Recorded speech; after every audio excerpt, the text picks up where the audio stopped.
So there's probably no prizes for guessing what my favourite album of all time is. Admittedly, I kind of have cheated a wee bit, and that's only because this album is technically two albums in one. However, I bought it as one album, similar to your kind of Listen Jake album.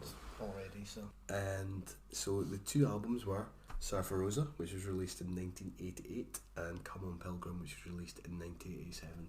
But when I bought the CD, it was kind of packaged as Surfer Rosa, Come On Pilgrim.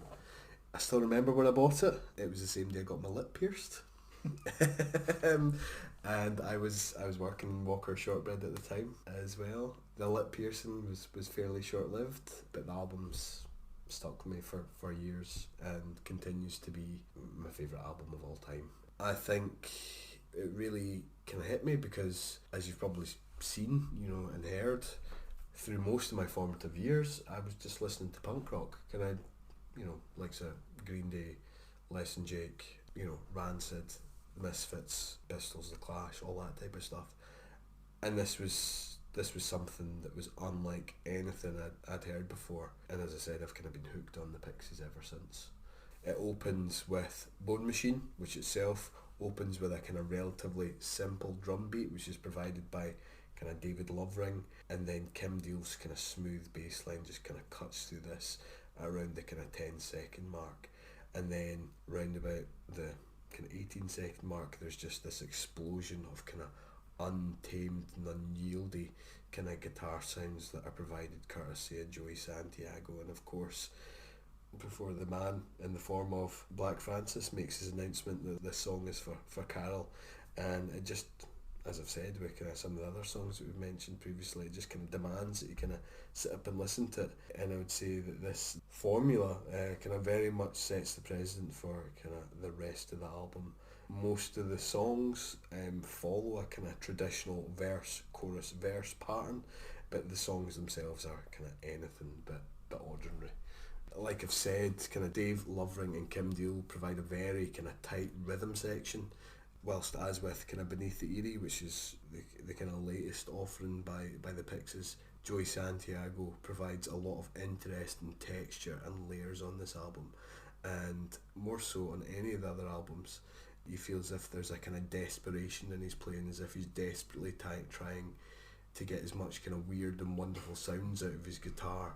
And this is perhaps most notable on songs such as Vamos, for example, which opens with this kind of strange, menacing, almost kind of Western style guitar riff motif and kind of incomprehensible chatter and noise.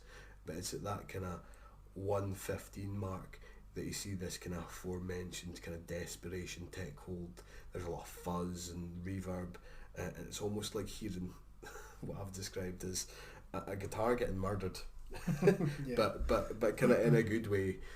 He's not using any effects or pedals. He's literally, rubbing it up and down his guitar amp and rubbing things up against it and what have you, which you can see in some of his kind of the live kind of footage.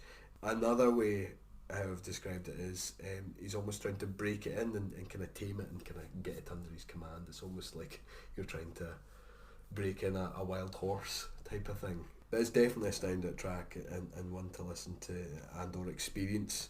It's quite long. I mean, it's a kind of 4 minutes 24 seconds of what I've described as madness, but kind of beautiful madness. Yeah. And lastly, I have to come and talk about kind of the lead vocalist Black Francis, who alternates from singing kind of singing pretty straight to singing in a shrill falsetto voice, which often complemented brilliantly by Kim Deal on the likes of kind of Break My Body and Gigantic, and of course Where's My Mind, which is probably their most famous track to date. I love Gigantic and Where's My Mind, both phenomenal songs. I was lucky enough to see the Breeders play at the O2 ABC last year or the year before, sometime after it burned down. Before it burned down. And yeah, so the Breeders, for those of you who don't know, is Kim Deal's band that she formed after she left the Pixies, and she came on, did an encore, and she played Gigantic, and I was like, I can fucking die happy, man, now. Like, it was just brilliant. I've heard the Pixies play gigantic before, but it's never been with Kim Deal. It's in a more intimate sort of setting as well. The O2ABC's relatively small. Yeah, was. What? Yeah, it was. R.I.P. Yeah, absolutely. But yeah, like I said, Frank Black goes from, singing pretty straight, singing this kind of falsetto voice, to just howling maniacally down the microphone, and I just love it. Like, I just absolutely love it. I can't get enough of it. Like, I just can't get enough of it. I'd love to be able to emulate it, but I obviously can't.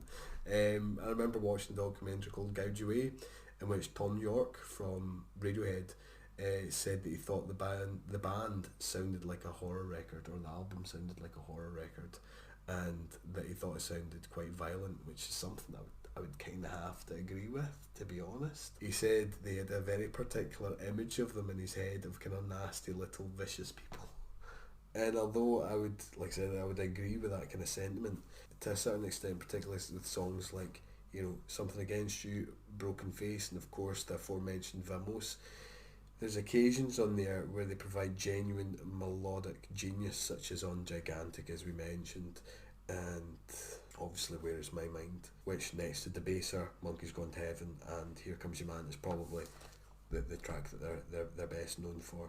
But you've also got likes of Brick is Red, for example, which is a track where you can really hear the juxtaposition of Black Francis' acoustic rhythm guitar and Joey Santiago's electric.